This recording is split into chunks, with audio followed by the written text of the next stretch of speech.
What up, y'all? We back. The 404 HEELZ. It's your boy Aaron. That's Steph right there. Yes, sir. We doing a little weekly recap and questions of the week, y'all.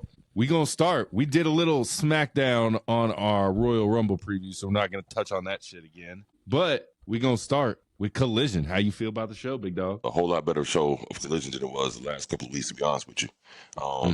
Still didn't have that bite to it like I normally like from my wrestling shows. It was at times I kind of like, you know what I'm saying?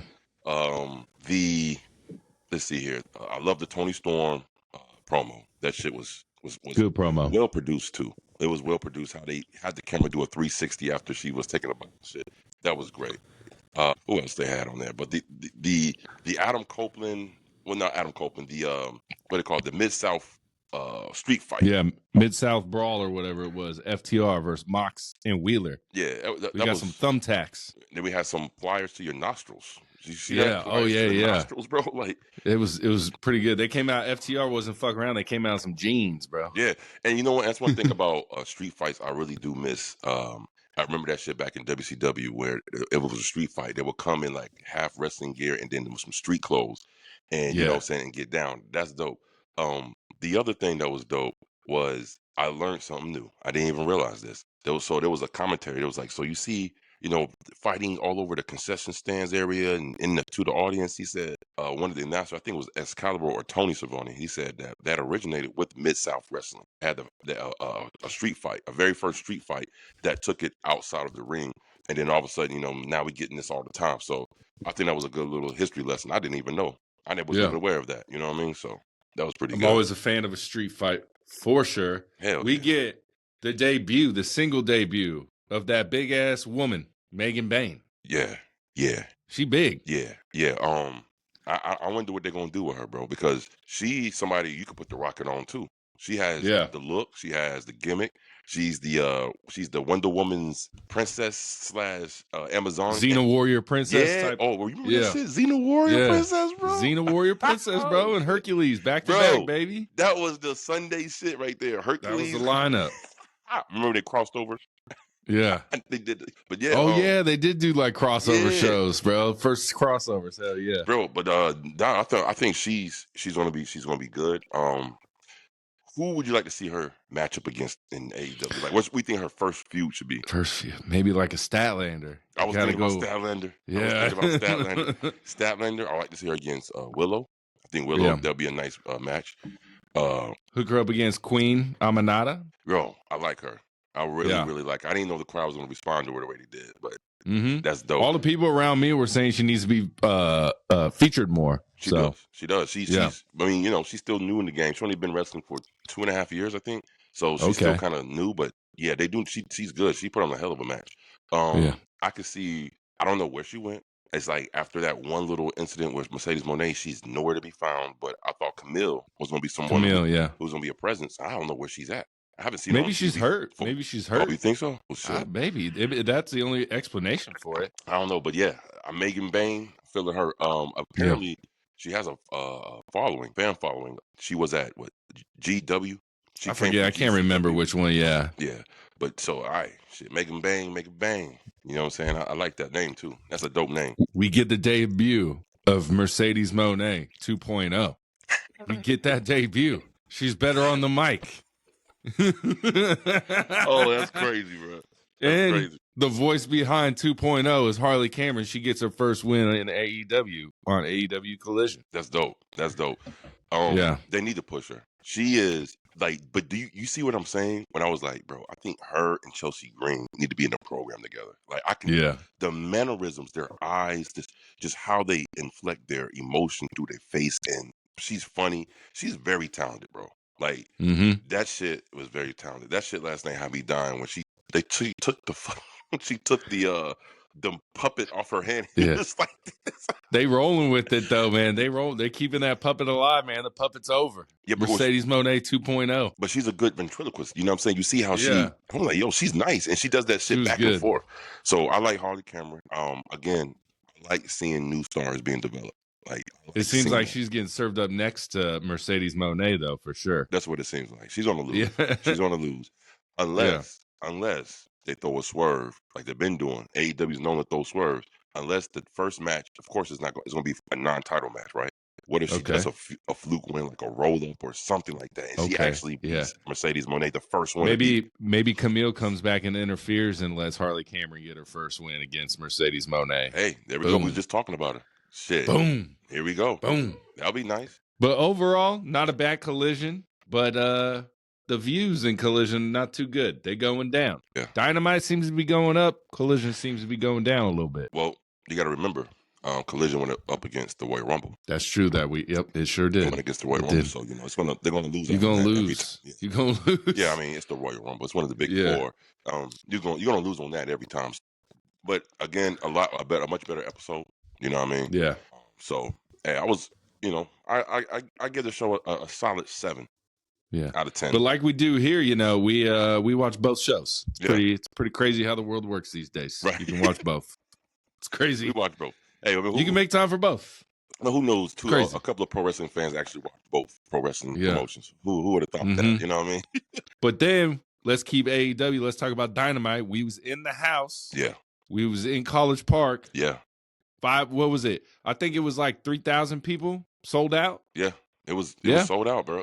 They actually had to open up more seats because I saw when we first started looking at the tickets, that section past the camera. You saw the hard camera. It was like empty. I was like, you could have filled seats there, man. Well, I guess they don't want nobody to obstruct the view of the camera. Oh, to like jump up and keep waving and stuff. Okay, I guess. Yeah, that makes sense. But that whole section over there wasn't over there. That shit was that opened up, and bro, I'm gonna tell you like that. I don't know who was in that section at the top, but hey, shout out to y'all. Y'all was crunk. Oh, the corner up there. Yeah, they were crunk as hell. Started a lot of the chants, man. So they were crunk as hell. That's the first time I've ever been to that arena, the Gateway Arena in College Park. Shit, it's the first time I've really kind of been in College Park like that, to be honest with you. Yeah, me too. That was it's a nice arena. It's a very nice. I actually like it better than the Gas South Arena. The Gas South Arena is a little bit outdated. This one's a little bit more modern. You know what I mean?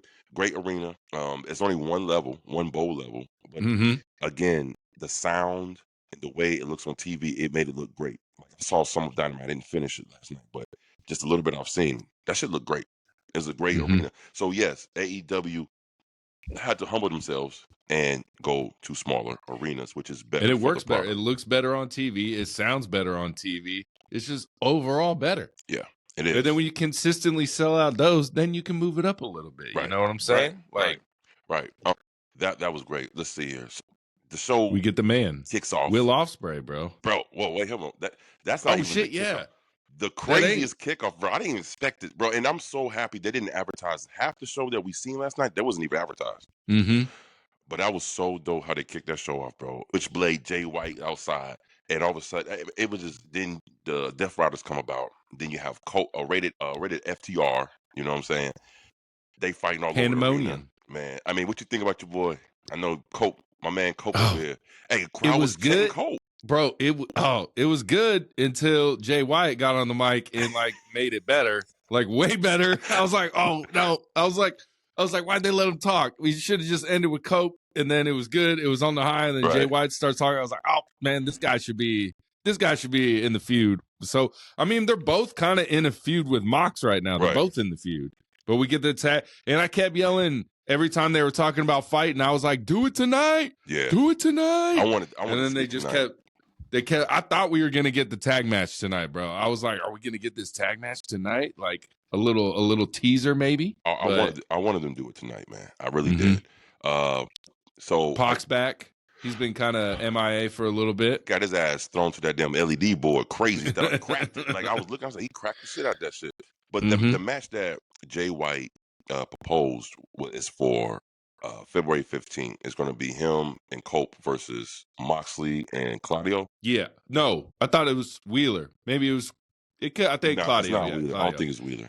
Yeah, it's Claudio. It's Claudio. That makes a lot more sense. So that's why Jay White jumped on the mic and did what he did. He said what he had to say.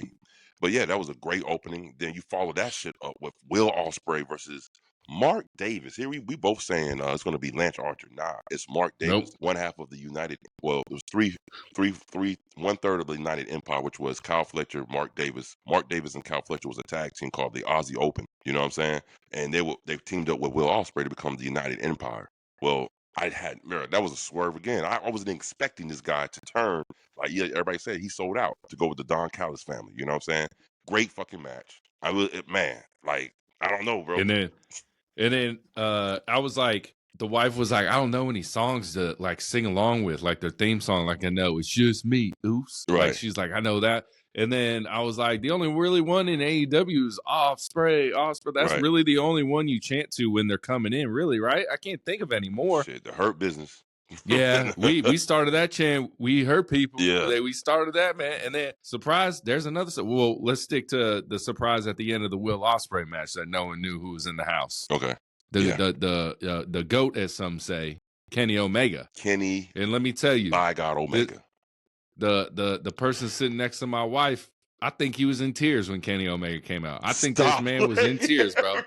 This man was in tears, bro. This man was in tears. I swear. He was convulsing, bro. You serious? I swear. You serious? I was like, babe, it's a different fan level here. It's different fan levels. Oh my God. The dude was convulsing. Oh my God. Bro, it was, I was like, I've never, like, I want to see you meet Kenny Omega. This is what I want to see. I want to see this man shake Kenny Omega's hand, bro. Never wash his hand again. Happens. I would never wash his hand again. Yeah. Bro. Hey, and you know what I gotta say? One thing about WWE fans. I don't know why a grown-ass man reaching out and touching a wrestler's chest. I don't get it. You know when they walking by all sweaty and grown-ass men reach out and touch the chest? Stop doing that, guys. Stop. If they don't give you a fist pump or a high five, don't reach out and touch them. No, I'm not touching no man's sweaty man chest, bro. You know what I'm saying? It's crazy how many people just reach out and like touch him. I'm like, man, that's gross. Yeah, bro. Yo, that is gross. I get it, maybe a little kid, of course, maybe a lady, wants to do it, but you a grown-ass man with your son slapping a man's chest. And no, sir. High-fiving your son with the sweaty palm. Nah, bro. Listen. Hopefully you got some hand sanitizer. Hopefully. Hey, I'm telling you right now, Kenny Omega came out to a pop. I mean, what a pop he came out to. He said it. He even recognized it. He was like, I've been here before, and he said that was the best welcome I've ever had. He said that. Yeah, well, let's be honest. AEW wasn't in Duluth Gas Off Arena for the first time. Every time they come here, they was in State Farm. No. They came to State Farm one time. That's when Cody was with the company, and they sold that shit out, and that shit was fucking banging. But after that, they went to the State Gas Off Arena every time in Duluth. Today they went back to the city of Atlanta, went to the Gateway Center, and Kenny Omega received a fucking great pop. I mean, a great pop. I'm gonna be honest with you. Those faces all night. It was a reaction crazy style. I mean, there was chants during the matches, like that crowd was fire. Hey, ATL, y'all stood the fuck up. ATL, what a way to represent that shit. Hey, then they start saying ATL, oh man, bro. I love that shit, bro. That's some ATL shit right there. It was a good crowd. I will say, NXT crowd, just because of the arena being center stage, that crowd was lit. Yeah. That crowd was lit. NXT crowd's this always crowd's second lit. Raw gets lit at certain times. It doesn't stay chanting the whole time. You know what I mean? Yeah. So let's see here. But let me see. So we're meeting at the beer stand and shit, and you like, bro, what the fuck was that? And I'm talking about the MJF and Dustin Rhodes promo. So explain going after all these old people, bro. What did you not understand? It's just I thought you're supposed to be with Jeff Jarrett, and then you got Hangman Page, and then you got another old man, and Dustin Rhodes just comes out of nowhere. Well, I'm sober, son. Like, okay, good for you, bro. Good for you. Yeah, good for you. 16 years. I love Dustin Rhodes. I love him. So let me offer some backstory. Maybe it might help you. MJ cooked him though. MJ cooked his ass. Yeah, he bro. did cook him. Oh my God, he cooked him. Living in your daddy's shadow, you finally get out your little baby brother. Yeah, he cooked him, bro. I mean, MJF, he's good on the mic. God damn, bro. So here goes some little backstory. Cody Rhodes brought in MJF to the very first All In. He saw him. Nobody else offered an invite for MJF at the time. He was independent wrestler. From MLW, right? I think he was with MLW. I don't know what promotion it was in, but Cody saw him, invited him to the very first All In. When AEW came about, they offered him a contract. His first big feud with MJF was with Cody Rhodes. Of MJF backstabbing him and, because in real life, Cody Rhodes is MJF's mentor. So he learned a lot of stuff. So to bring it back full circle years later, and during that time, Dustin Rhodes came up to Cody, was like, bro, don't trust this dude. You know, this is back in like 2019, 2020, something like that. Like, don't trust MJF, man. I wouldn't trust him for nothing. And Cody was like, I got it, you know. And he ended up stabbing Cody in the back. So to bring it full circle years later, to be face to face with Dustin, there's some history there. You know what I'm saying? Because it's history with his brother. And then to bring up his brother, his little brother is more on top than you are. You know what I'm saying? And I've seen fans online like, see, that's AEW's problem. They keep bringing up WWE. What? He didn't bring up WWE. That's his brother. That's his real life brother. Yeah. Okay, half brother, but still real life brother. You know, and he was in AEW. And that's so happy. I mean, come on. And he was one of the founding fathers of AEW. Again, I don't know. I saw that comment. I laughed. I was like, bro, stop it. Stop it. Now you gotta bring it up. Now you read. Does fuck it? WWE's bringing up a lot of other agencies. TNA. They'll bring up but have they brought up AEW yet? They shouldn't. I don't think I've heard them talk. I don't know. I can't remember. Well, I'm like, have they brought up AEW at all? Sami Zayn a couple years ago when he was playing this crazy character, the conspiracy theory Sami Zayn. The same Sami Zayn that went against Johnny Knoxville in the WrestleMania match. He brought up AEW one night. He was like sitting in his chair and he's like, you can ask me anything. You could ask me about AEW. And everybody was like, oh, what the fuck? He said AEW on WWE TV. And, you know, so they've kind of hinted towards it. But lately, they've really kind of cut it out because, again, like, I know TV ratings wise, popularity wise, and all that other bullshit. You can say all that other shit and you'll be right when it turns to, you know, making your case how that's not why AEW is competition. But you cannot deny the fact that AEW is the number 2 wrestling promotion in America behind WWE. Yeah. There isn't one, not even close. TNA is nowhere near AEW's level. Nowhere near. Okay? So, yes, they are the number 2 promotion. So when it's a number 1 and it's number 2, guess what? They usually are competition with each other. You understand what I'm saying? So, yeah, they are competition. And WWE knows this. How do I know they know this? Because every time AEW release one of their wrestlers, WWE picks some motherfuckers up, bring them over there to WWE. So, you can't tell me that they're not competition, bro. They are competition. They are lining stuff up. You know, this is the way it is. And that's fine. Because, again, nobody has the money like AEW does. And they used to call him ATM Eric back in the day for Bischoff, but because he had Ted Turner's money. But no, man, this shit like bankroll Khan, bro. Yeah. Ted Turner is filthy, right? Filthy. Yeah. Rich, but he ain't got that Khan money. He ain't got Khan money. That's Khan money. That motherfucker got money. He owns, man, come on. You own a professional NFL team and you own a professional Major League Soccer team, bro. Come on. Yeah. Euro team, not MLS soccer, but Euro team. You got money. He rich. You got money. He rich. Shit. We get Tony Storm dressed up as Mariah May here in Atlanta. Looked good. Great concept. Fabulous. Great gimmick. Played. I was like, the mannerisms were perfect. Yeah. The way she moved in the ring was perfect. It was like 2 Mariah Mays. And what we didn't see at the show, and I went and rewatched certain things this morning, was like listening to Mariah May commentate and stuff. And then like her just like they zoomed in on her face and she was dead set. And I wish sometimes, man, like what do y'all think at home? Should they like play the commentating while the match, you know, play it at a small level or something so the arena can hear it, kinda? You know what I mean? What do you think about that? Because you do have to go, if you're there live, you always have to go back and rewatch the show. Because commentators say sometimes there's a backstage segment while you're pissing, maybe. You don't know.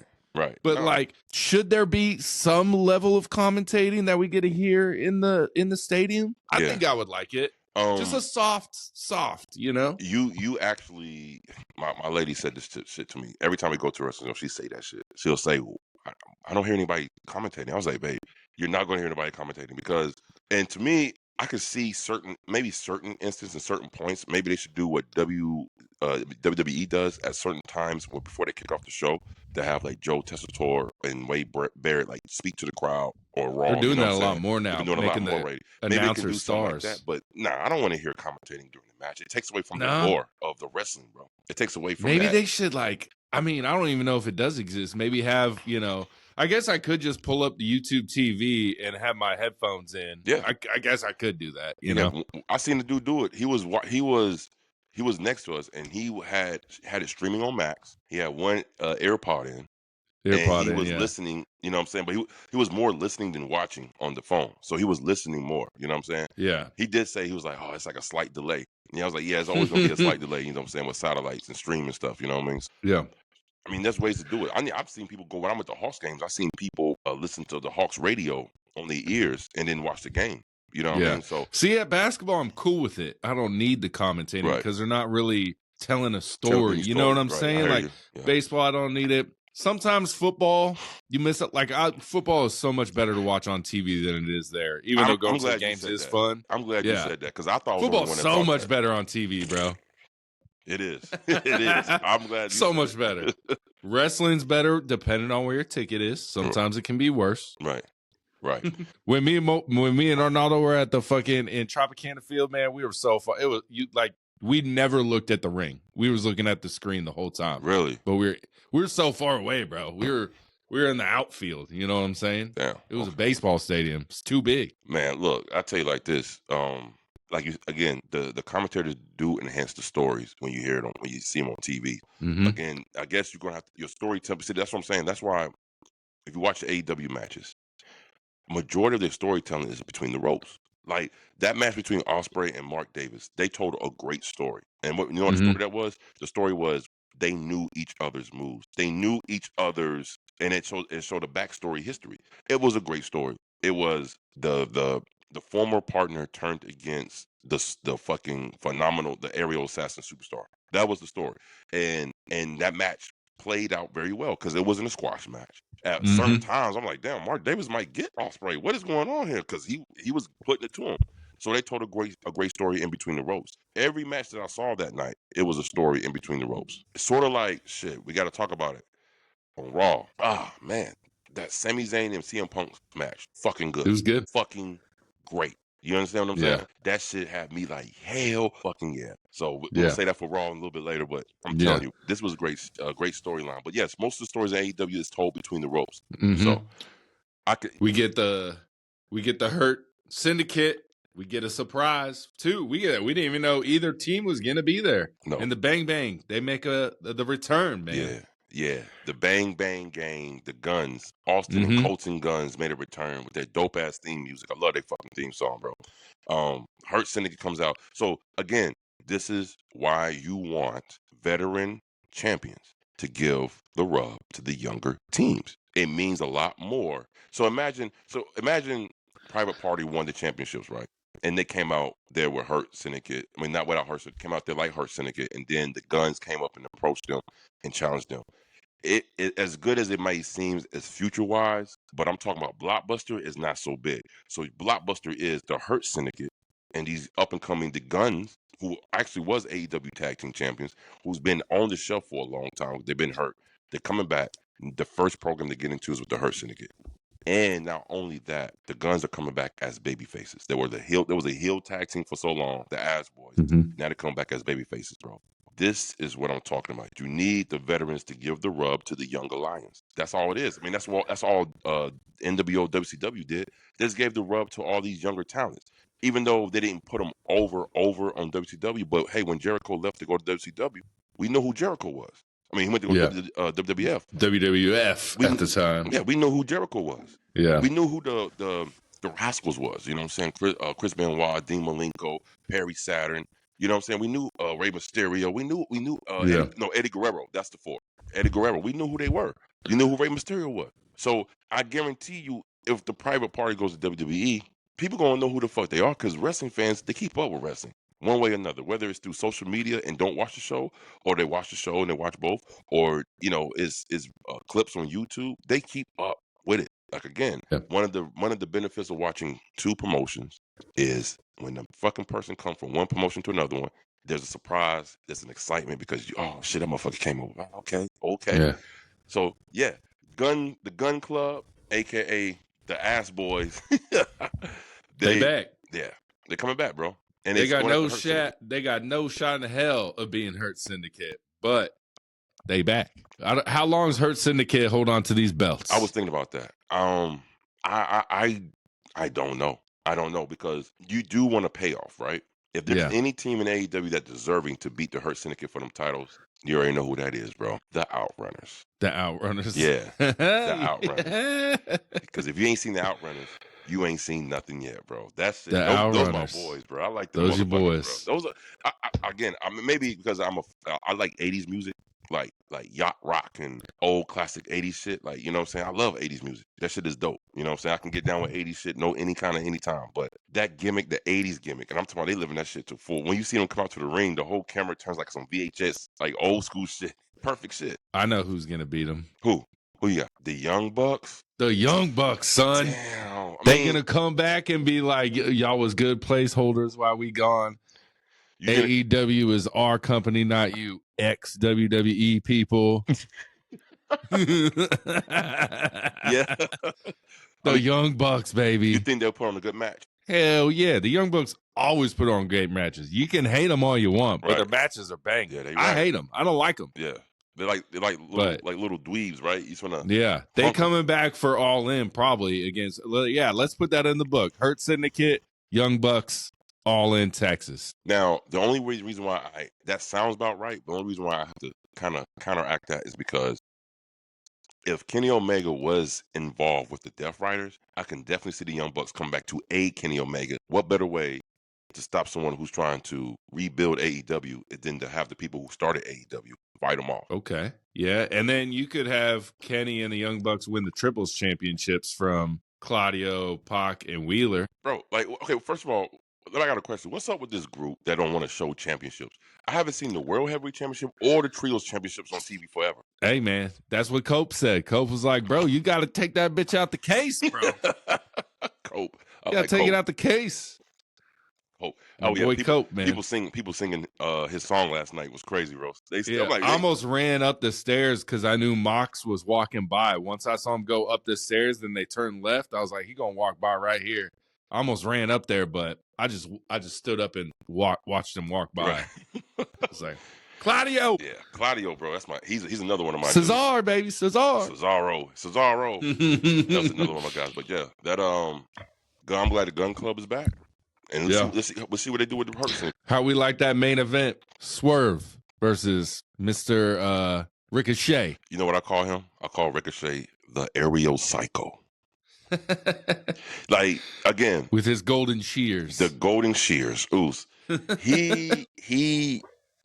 I've never liked, I'm gonna tell you like this. When Ricochet was in WWE, I fucking hated that guy. I didn't like his fucking shit. It was the same match every week.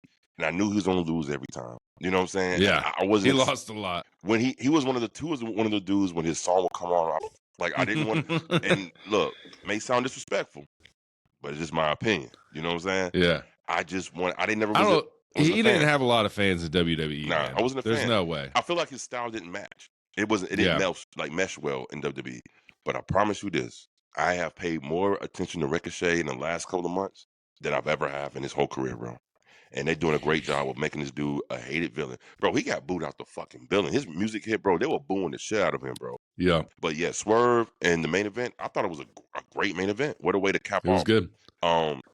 Man, the fact that Swerve lost, I was like, that was crazy. That was crazy, bro. That was it. I was like, when I got home, I was like, did Swerve fucking lose? I was like, he fucking lost, man. He lost. So, which means one thing, they're going to have another match. Yeah. They're going to have another in match. Australia? Are we talking at March 9th? I forget the name of that paper. Revolution? Revolution, yeah. It might be Revolution. It might be a stipulation type of match. Yeah, dude, has AEW had a first blood match? I know they bleed often, but I would love a first blood match since they've been with the scissors and shit. I don't know, but shit, that's a good idea. I've always wondered if there's ever been a first blood match where someone accidentally got cut, but playing that, they're like, oh fuck, that wasn't the finish. Oh yeah. I'm pretty sure. You know what I'm saying? That was, oh man, yeah. What do you do then? The match got to end, you know. You just gotta call it, ding ding ding ding. Oh man, but yeah, bro, that was a great Dynamite show. Yeah, come back to ATL more AEW. They should, bro. Y'all could, if y'all did a pay-per-view at State Farm, sell out. I guarantee it would sell out in Atlanta. You think so? I think a AEW pay-per-view at State Farm Arena, that bitch selling out, bro. Damn, I hope that you're bitch right. selling out. Cause State Farm Arena is pretty big, though. Yeah, I think I got faith in it. I got faith in it. Because about last year when I went to the AEW show, Tony Khan came out and he said, "What do you guys think about me bringing a pay-per-view to Atlanta?" And the whole crowd was like, "Fuck yeah, bring that shit to Atlanta." Yeah. Here it is And almost then a he whole year didn't. and didn't bring anything to Atlanta, bro. But Yeah. you know what I was thinking about last night too? I think if AEW was smart, because I looked at their past couple of shows, right? And I feel like the shows they do in the South, in Alabama, Georgia, Dallas, I feel like I mean Texas, I feel like they have a lot more crowd reaction, a lot more packed arenas than they do when they do shit up north, like Cincinnati. That crowd was Or bad. Boston In or something like that. right? Yeah. What if AEW literally, I mean, regionally, is this generation's WCW? Yeah, just stay in the South. It Yeah. makes sense. It makes sense. You know, Atlanta, you one can- of the great. He came out and said it. Atlanta, one of the great wrestling cities. Well, motherfucker, stay here then. Exactly. I do like the idea you said last night. He said, "I want to see like Collision at the center stage." I do too, and see how that shit Yeah. will be like the environment. Because you've been there Mhm. twice, for TNA and for NXT. I have never been there, so I don't know how big or how the setup will look, and It's how many people dope, can you man. fit in there. How many people? It's think you can small. fit? It's small. I want to say, let's look it up. Center stage capacity. But remember, for a wrestling Center. show, it's kind of like, well, is it cut off or is it just that's the actual stage? Like it's just that little. I mean, it's small. Yeah, it's like just over 1,000 people. Okay. So a third of what was at Dynamite Right. tonight Right. in a smaller area, and everyone you're just on top of it. It just there's not a bad seat in that. I mean, there wasn't a bad seat in the house last night either. No, So it was good. It was good. it was a good show. It was a good show. Overall, 9 out of 10 for sure. Yeah, definitely. One of the best Dynamites in a long time. I'm glad we Yeah, were there it was. live in direct. And it made you it know? made it better that it was in Atlanta. So yeah, I agree. 9 out of 10. Yeah. Man. I'm so proud of Atlanta. They showed up. You know what I'm saying? Mhm. The shout out to whoever saw us in the beer line, wait to get some drink. The motherfucker said, "I'm feeling this." He looked us above and down. Yeah. He's like, "I'm feeling the full." He's feeling that shit. And we won the way outside. And shout out to Atlanta Wrestling Entertainment. You know, the dude was out there passing out promos and stuff. And Oh yeah, first thing he's like, same guy, full the same heels. guy. Yeah. different dude, man. From the dude from the Yeah. line. So Okay. he recognized, you know what I'm saying? Hey, shout out to everybody who rocks with us and watch our views, comments. Hey, keep the comments coming, bro. Negative, Yeah. whatever, positive, keep that shit coming. We like it. Keep them coming. Keep them coming. Bro, so yeah, But great show.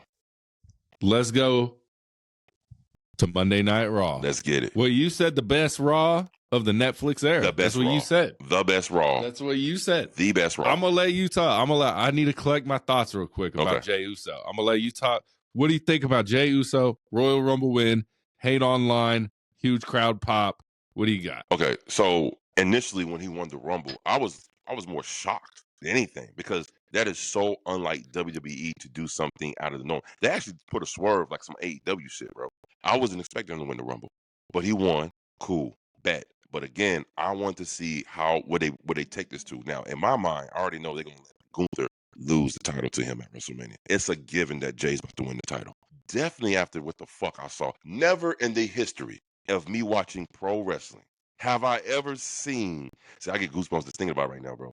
Have I seen that shit the way I saw Jey Uso came out to that night, bro? Okay, all right. At certain points, I was like, damn, they're gonna keep this shit all night, bro. They don't stop this music, don't keep them going.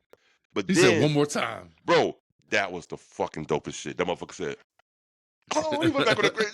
This shit, the whole crowd was going crazy, man. I said, that motherfucker arrived. That night, he fucking arrived.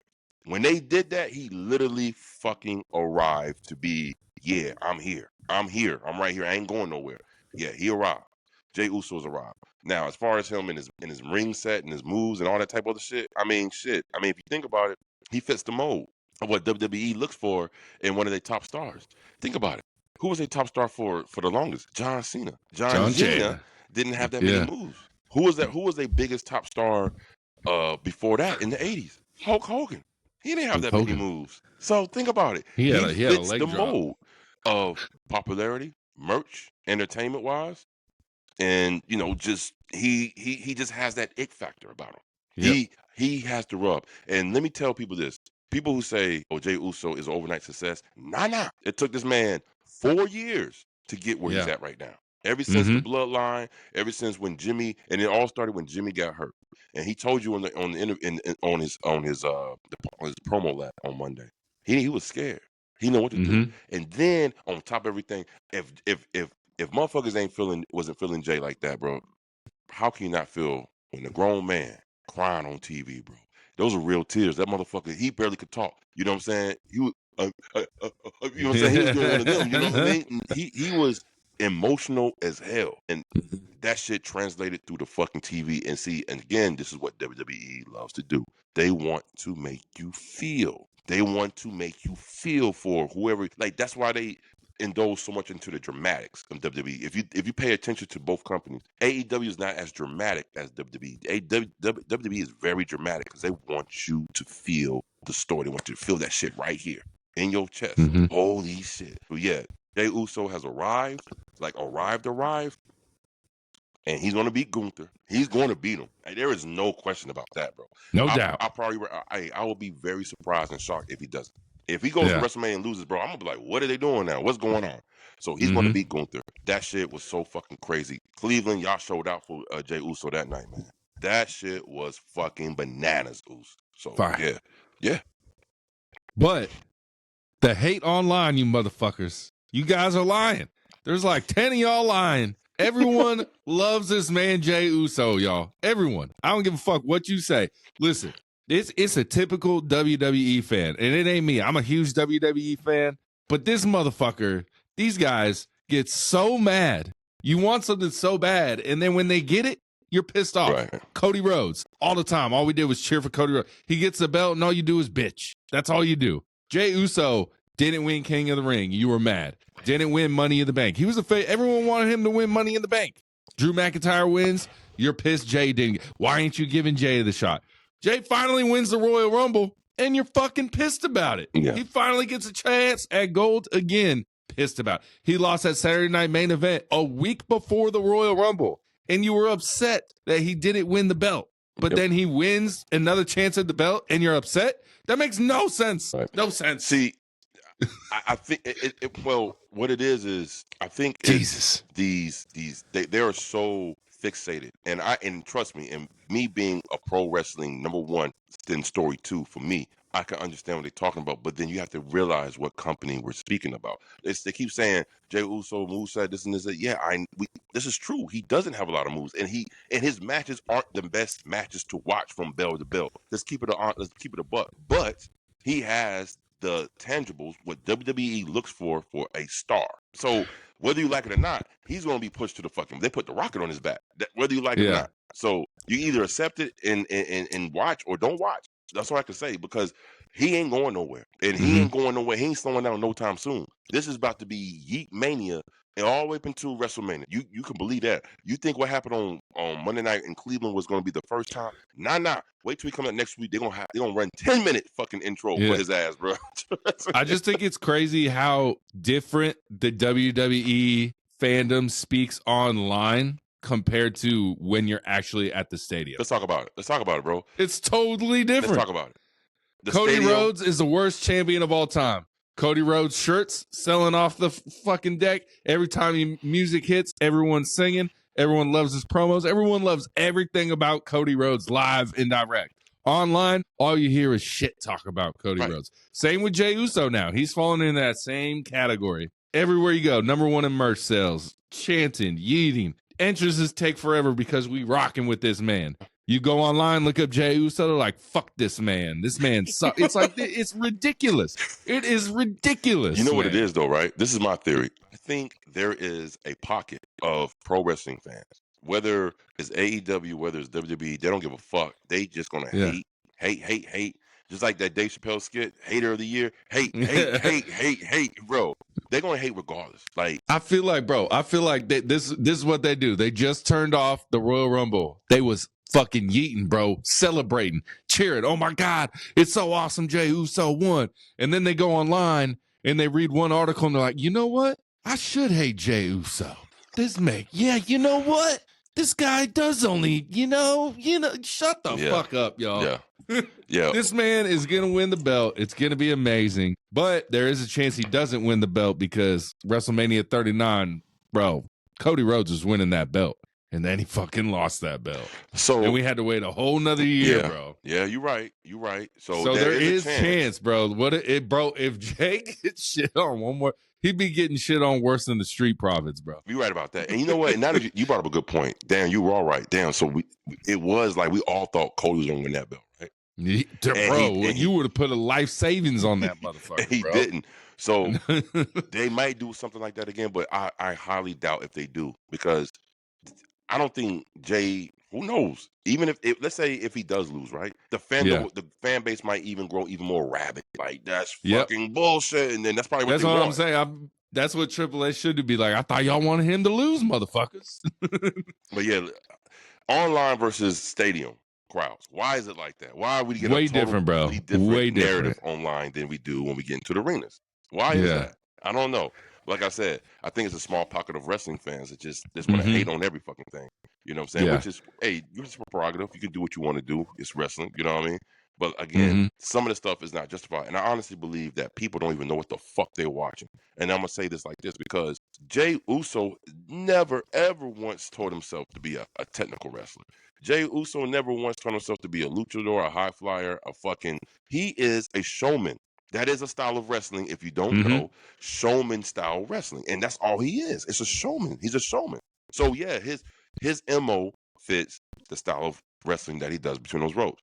Again, I think all wrestling fans think like every wrestler's supposed to have like a 2,500 move set and all types of other shit, bro. But that's not the reality. There's different styles of wrestling. And I think they don't even know that. So, and you tell them. I heard Chris need to retire Jericho on a podcast this morning I was listening to.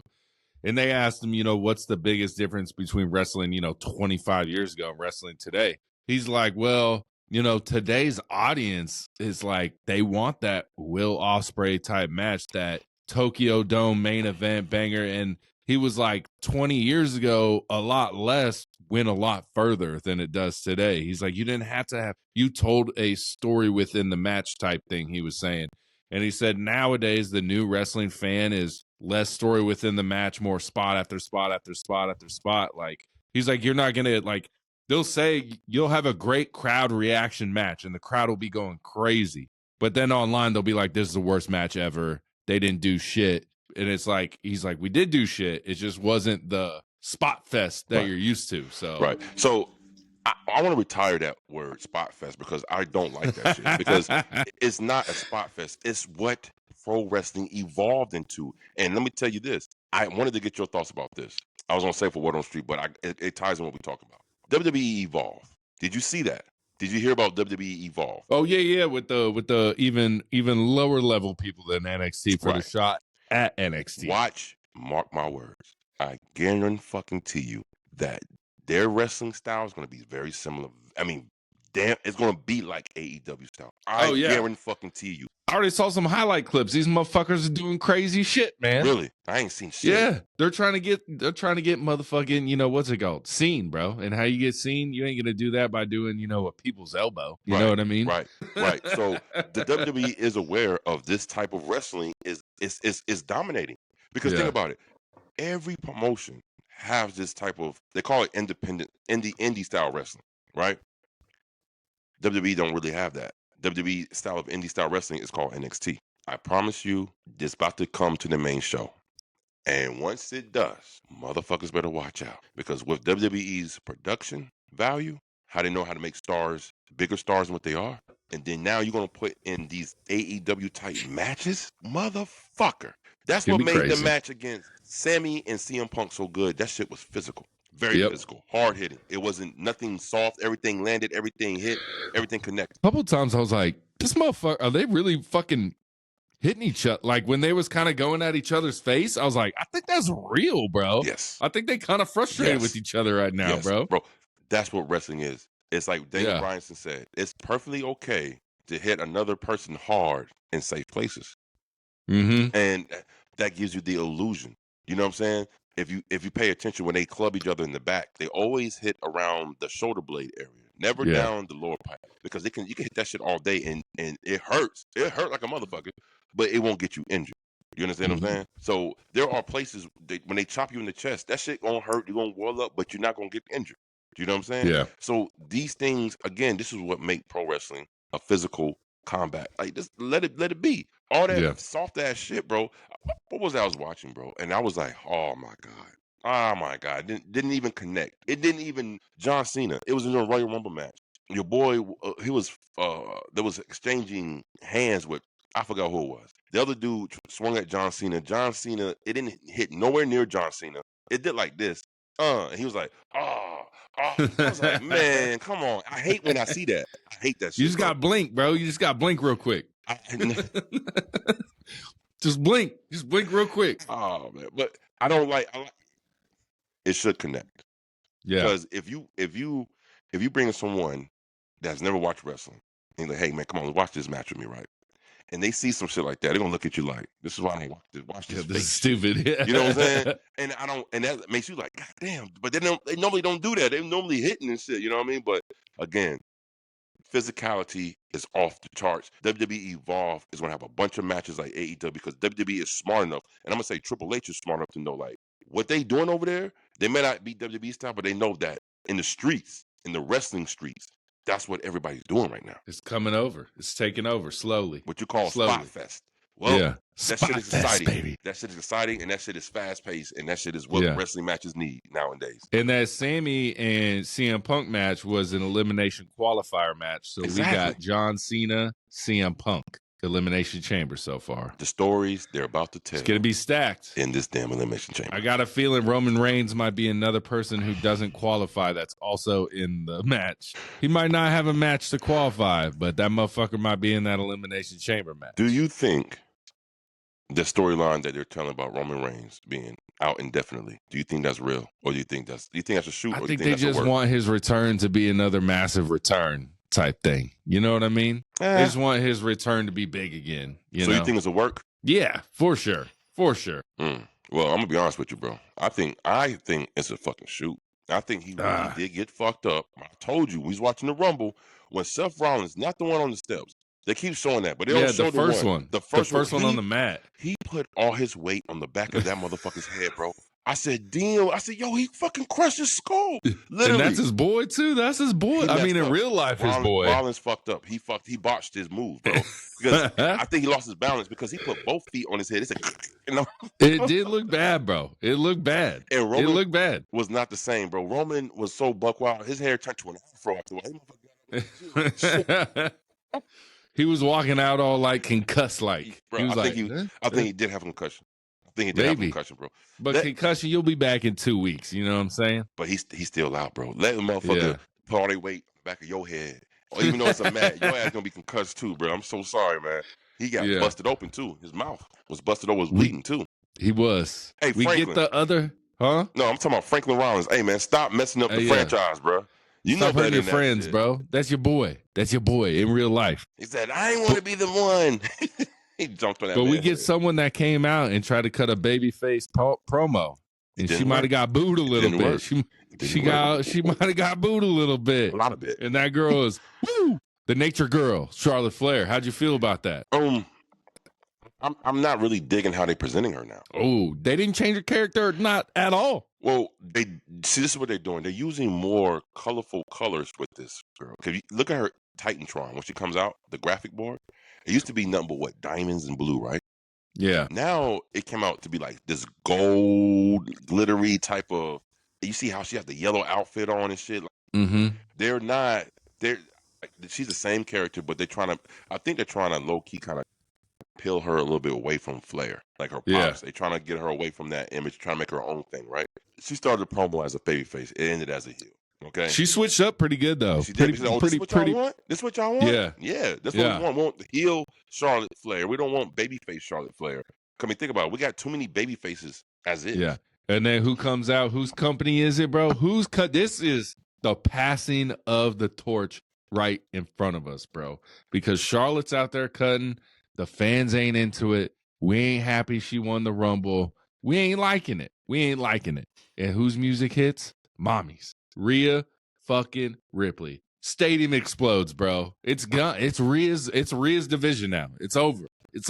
It's no one else but Rhea's division. That's it. Yeah, it is. But I got that feeling when I watched this whole promo when she came out. I kind of felt like for a minute, this is why now I finally get what makes Charlotte Flair what she is. She has the Roman effect. She has aura.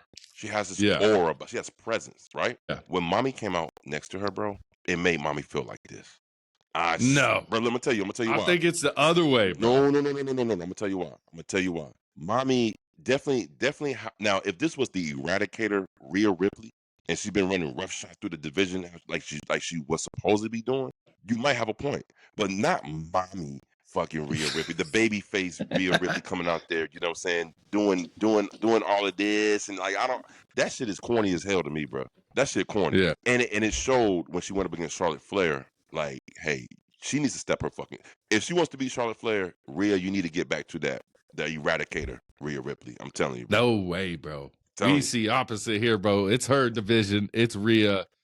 There's Rhea Ripley, and then there's everyone else, bro. Well, yes, there's everyone else. You're right. I agree. I'm not disagreeing. I agree. It is her division, but she's standing next to a fucking Charlotte Flair. Oos. You understand what I'm saying? It's sort of like, remember, like we talked about this when The Rock first came back and he was with Roman. How it kind of feel like it knocked Roman down a little bit because it's like he's standing next to a fucking real, like a mega star of The Rock, and it kind of knocked some of that shine off Roman some. You know what I'm saying? It kind of like Rock, kind of like big brother Roman. You know what I'm saying? It's something I can feel, I can see. So when I saw that on Raw with Rhea Ripley and Charlotte Flair, I was like, man, Rhea, she still got a little bit ways to go to get to that level to where Charlotte Flair is. Rhea Ripley might be popular right now. She may be hot right now, and this is her division right now. She's the number one women's wrestler in that company by far, right? Yeah. When she's standing next to someone like a Charlotte Flair, bro, it's you thought it would be even, right? Nah, man, Charlotte Flair still got a little something over her. That's what I'm saying. The other way, see, bro. A lot of times I feel like as wrestling fans, we are prisoners of the moment. We get so drenched in the moment that we forget about history. We forget about what has transpired up to that moment. And Rhea Ripley, other than this run that she has been on for the last, year and a half? Well, she won the belt from Charlotte at 39, Mania 39. We coming up on 2 years almost. Right. So, and give or take, this last couple of months of her run has been asked because it's this mommy shit. Sprinkle a little injury time. Not much. Right. But a little bit. So, basically a year and a half, right? We'd say a year and a half. So, she's just been popping for like a year and a half, Oos. Charlotte Flair's been popping for a long time. But I think the reason she's getting some boos is because, and I saw this online, when CM Punk gets injured, this motherfucker's still on TV. He's still involved in a storyline injured. Mm-hmm. Charlotte Flair gets hurt. She gone for the whole time. Yeah. And then she just shows up and gets to win the Royal Rumble. Right. I don't think that's set well with the fan base. So, my question to the fan base is, if Charlotte didn't win the Rumble, who else? That's a good question. Who else? Could have had Liv win it. No. Could have. You could have. Listen, Oos, like, I know Liv is your people's, and that's cool, but she is nowhere near the level of Rhea Ripley or even a Charlotte Flair. Liv ain't that girl, bro. We could have had Nia win it to go against Tiffany Stratton. No. You could have. I'm just saying. You could have. But you don't need her to win the Rumble for her to go against Tiffany Stratton because there's a story there already. You could have had any member of Pure Fusion Collective win that bitch, and we would have skyrocketed to the moon with ratings, bro. Just all the way to the top. Oh, man. Sonya Deville, bro? Come on. Hey, bro. Hey, wait a minute now. Look, I still want to see those two kick Sonya Deville out of Pure Fusion. And because, I mean, Zoe Starks and fucking Shayna Baszler is fucking great in the ring. They're great in the ring. I mean, I forgot to give props to Zoe Starks a couple of weeks ago. That shotgun drop kick from the top ropes from across the ring was amazing. Yeah, I think it killed Dakota Kai, bro. I think it killed her. Yeah, bro. It killed her. She hit him with a buckshot, bro. That was But yeah, that was great. But nah, man, like if it wasn't for Charlotte Flair to win the Rumble, who else? Tell me somebody. Yeah. Tell me somebody else. And don't give me like your fandom. See, one thing that I know how to do is put aside my personal beliefs and fandom and think about it logically, like on some business type shit. You know what I'm saying? EO sets up Rhea Ripley, which they're setting up anyway right now because on Raw we get Liv versus EO qualifying match. Who costs EO? Rhea Ripley. Yeah, but EO ain't hot right now. She's cooled off a lot, man. She's cooled off a lot. Yes, but I'm just saying, fuck Charlotte Flair. That's what the fans are saying. Yeah, they are saying that. But guess what? She's gonna end up winning that damn belt too. Watch this. Yeah. Bro, no, I think Tiffy went. Well, if it was up to Bully Ray say he got the pencil, he's giving her all 3 women's belts. The NXT, the SmackDown, the fucking Raw. He said he's giving Charlotte all the belts. Oh, okay. Well, Bully Ray need to sit his ass down somewhere, bro. He need to cut that shit out, bro. Damn, you want to give everything to her, huh? Nah, man. Nah, Yeah. Bully, we ain't doing that. Nah. I will let her definitely beat Tiffany Stratton. Like, Yeah. And I'm talking about in good fashion. And I'm gonna tell you why. How Tiffany Stratton won her title and how green she still is. She still got some ways to grow. We haven't seen the best of Tiffany yet, bro. She's still got. She's young. She's very young. Let Charlotte Flair at WrestleMania beat the dog shit out of her, bro. I mean, in convincing fashion, just to remind everybody who the fuck she is. Again, Charlotte Flair. I've never been a big Charlotte Flair fan. She's not for me. All right, but a lot of people do. But one thing I cannot deny is that this woman has a legacy, and she is box office. Mm-hmm. So let her beat the dog shit out of fucking Tiffany Stratton at WrestleMania for that title, and let her dominate for a little bit, and let everybody run. And one thing about Charlotte Flair, I do like, she came back in great shape, bro. She is cut up, bro. She came back jacked, and she came back with some cosmetics looks. Yeah. Oh, yeah. That's every time. That's every time, she bro. Looks different every time she comes back. I'm like, she got some work done. She came back without Andrade too. So never marry a Flair. That's what we say. But the last thing I got from Raw is the transfer window is officially closed. We didn't know anything about this window. We still don't really know. We don't know how long it's going to last in the future. We don't understand shit about it, but we know it's closed now. Yeah.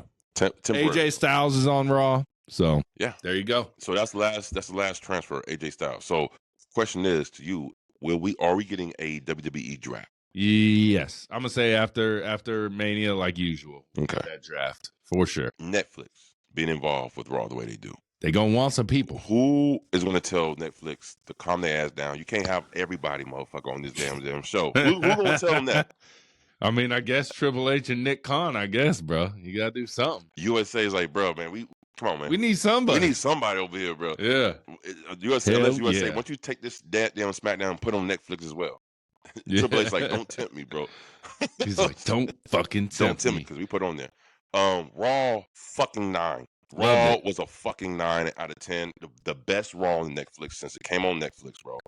It had me. I did not lose interest not one time from beginning to fucking end.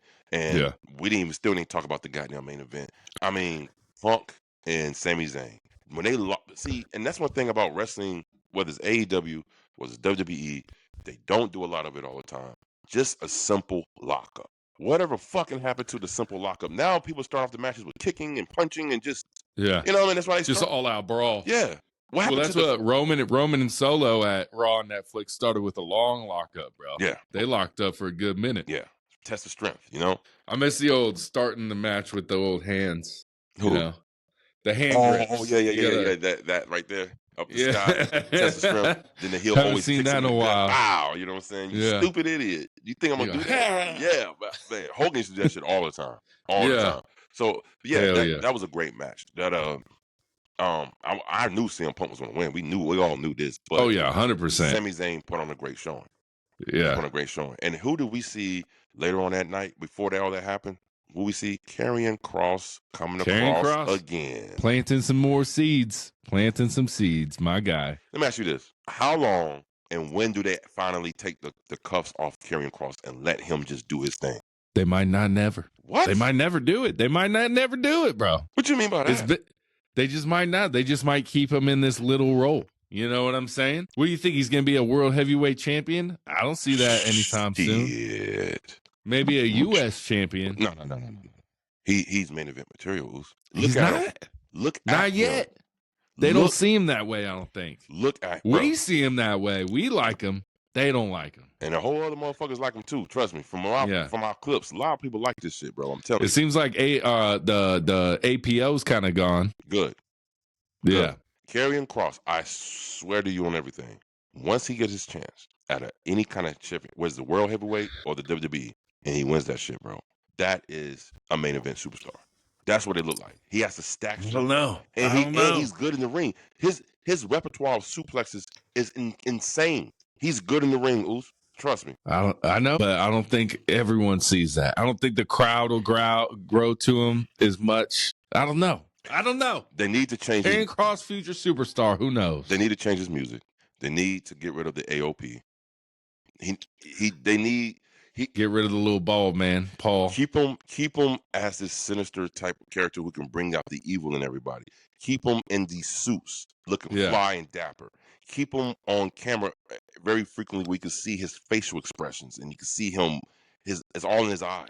You know what I'm saying? Mm-hmm. Keep him at this level, and then have him slowly start knocking motherfuckers off in matches to where he gets up to the point to where he can get a threat. Be a threat. First of all, he has to be a threat to where he is a threat to one of the heavyweight championships. Yeah. He's blockbuster. He's going to be blockbuster, bro. It's speaking of the belts, bro. All them belts that Tiffy and Cody got, are they too awkward, bro? They're too big? Oh. They're a little too awkward sometimes, bro. Someone was like, I hate the way Cody carries that belt. And I'm like, yeah, sometimes it's weird. But then you see the Winged Eagle Championship, and you can just kind of throw it over your shoulder. It doesn't stick out, 14 inches past your shoulder. Yeah. And you got to hold it like this. I just think those belts, I love the look of them when they're on the waist. But anywhere else, it's too big and too awkward. Yeah, those titles are very big, and you can see the size difference. Like, I didn't know how much bigger it was from the Winged Eagle belt. Like, it's so much bigger, super big. I mean, it looks like that belt design will look better as a ring. Can you imagine that? Yeah, as a ring, like that will look like better. The Hall of Fame ring. That's what it should look like, something like that. Yeah, it will look better as a ring. I mean, all those diamonds and rubies and stuff.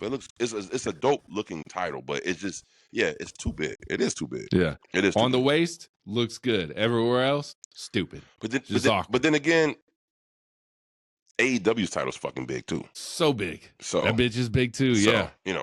Well, I mean, I can't remember if it's big because I haven't seen it in like fucking 4 months. John Moxley or whatever. Right.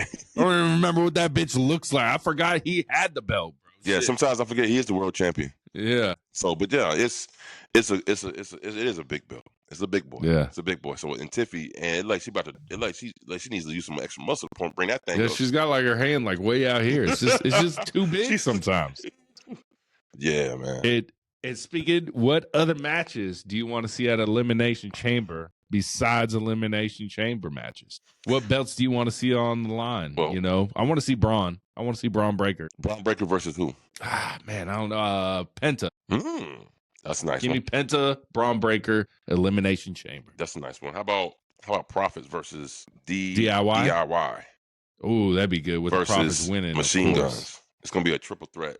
Oh no! Get Motor Machine Guns out of there. No one wants to see them. Machine Guns. No one wants to see them with pointing. Like no one cares. Let me ask you this question. I don't really think WWE dropped the ball with them. Like how they presented them, there is no excitement about them. Yeah, they learned. That's why Penta's good and they're not. They learned. They're like, oh shit, we got to do a little bit more promotion here. Now, what I'm hoping for. Not hoping, but I hope they don't do the typical WWE thing where they bring on a new star, they fucking promote, have them have these matches, and they win, and all of a sudden they just fall off the fucking map. They do that in WWE. Literally, Chris Jericho said the exact same. He said it's like the WWE way. They promote you when you come in. They kind of shoot you on a rocket right away, and then you get all the way down to the roster, and you got to build your ass back up. Yep. He said it's like the WWE way. He said no star has come in huge pop and just stayed on top the whole time. No. And I was like, maybe Kurt Angle. Nope. Maybe Kurt Angle because he was a champion within like 8 months of being on the main roster. Yeah, but you know what I'm saying? Then he lost that title, and then he never really got the title back again. Well, that's because he loved drugs. Perk. Angle. Hey, he hates that. Yeah, I'm sorry, Angle. I said maybe you shouldn't do the Percocets then. I'm sorry, maybe then. Nah, bro. Like Jericho is right, and that is the WWE thing because I've seen it happen so many times, bro. Yeah. This is why I am still reserved, even now. As much as what I saw on Monday, I'm still reserved about Jey. It's not because I don't like Jey. It's because it's the booking of how I know WWE books people like Jey. I knew it. Just like I called it months ago. I said, bro, I don't want him to win the Intercontinental Championship because he's going to lose it. He's going to lose it. And that's what he did. In a month? No, 3 Raws. 3 Raws. That's all he had it for. 3 Raws, bro. That's all he had. But what's another match? Let's throw a women's match in there. Who we got? Do we get Rhea defending the belt before Mania? Do we get? That's the thing about like when like Charlotte Flair picks. Let's say she picks Rhea Ripley for the belt. Then it's like, so we're not gonna get a fucking Rhea Ripley match until fucking WrestleMania because now we got to set up this Charlotte or at least a title match for Rhea Ripley. You know what I mean? Right. Like once they pick, then we're like, well, fuck. Like, yeah, we're not really going to see that. Maybe I'd love to see maybe Tiffany and Rhea team up against Charlotte and Nia at Elimination Chamber. Yeah, that would be interesting because we already know the dynamic. Or Charlotte and Liv. Nah, bro, why you want to put Liv in this shit? I love Liv, bro. She got nothing to do with this, bro. She was 2024 Women's Wrestler of the Year, Liv Morgan, hands down, and rightfully so. She should. Yeah. But it still don't change the fact that she's still not that fucking good in the ring, bro. Like, I'm gonna be honest with you. She's still that is the only knock I have against her is her ring prowess, and she don't have a presence about her. She's just like a regular. Nope. See, there you go again. Using that word in the wrong fashion. Hater. Bro, just because I don't like one of your taking away Spot Fest from us, and you taking away the word hater, sir, I won't allow it. Bro, hey, I'm sorry, bro. I just can't rock. I just can't rock with Liv like that. I don't see it. I never have. I see it. I never will. I think Raquel Rodriguez got to go, but Liv's here. Here, bro. That whole little faction is boring as fuck to me. Yeah. It's about time to break up the love story with Dirty Dom. You know, this man been in a relationship his whole WWE career. You know, see again, he had his dad, then he had Rhea, then he's had Liv. Let's get Dirty Dom solo, bro. Let that boy fly. Unbiasedness over here. I still waiting for them to do something with Dom. Like, do something with this man other than this love triangle bullshit. Like, I want to see what they do something with him. See, the bad thing about WWE is like once they find you a pocket and they try to keep you in that pocket for as long as they can. And even when people are starting to don't like it, they still would try to keep forcing it down your throat. They just want to. But hey, Dirty Dom, future 2025 Wrestler of the Year, baby. Wrestler of the Year. I don't see that, but we'll see. We'll see. Here we go. Let's go. Baron Corbin, bro. Do you see him being a star in AEW if he goes? Can he hang? Where do you put him in? Oh, he definitely can hang match-wise. No doubt. He definitely can hang. I'd say that. How his character, gimmick, or persona, whatever you want to call it, and how he's going to be presented, that's a whole different story. I don't know. He said Baron Corbin's dead. He said you'll never hear that name again. So what is his name now? Bishop something. I can't remember. I think it's his real last name. Okay. But I can't. It starts with a P, I want to say. But Baron's dead. I don't know. I did see him at GCW. He did an independent match at GCW. The Bloodsport match, right? And how we like those matches. You like those matches? I'm not a fan. I like the ropes. I didn't watch it. I didn't see it. So I need to watch. I can't really put an opinion on it because I didn't watch it. So I got to watch the Bloodsport match. But and a matter of fact, I do. As another Bloodsport match, I do need to watch. I want to see the one with Marina Shafir. She had one at GCW Bloodsport. I need to watch that one. So I need to watch some GCW. Shit. Anybody know a link or something? They got a website or something? She need to get a match in AEW, Marina. She does, man. Yeah. She is the perfect female badass. Like, yeah. There's not a woman in that company that has the presence like her. Like, she don't got to talk. Yeah. And she really likes to whoop your ass in real life. You know what I'm saying? Mox did a good job with that bad boy. He did. Yeah. He did. And yo, shout out to Mox though, man, because one thing I always knocked Mox about was his physique. This motherfucker's looking chiseled as fuck now, bro. He's looking nice, bro. Like he's not drinking. I heard that he cut back his drinking a lot. Like he used to be an alcoholic, and he had to go to rehab for that shit a couple times, you know, in WWE, in AEW. Now I feel like he's top notch, bro. He is top notch. Claudio got him working out, bro. He's on that Claudio workout. You know what I was thinking? I was like, what if Renee Paquette actually is with the Death Riders, and it ends up like she's the one who's been kind of manipulating manipulating she's the mastermind. Yeah.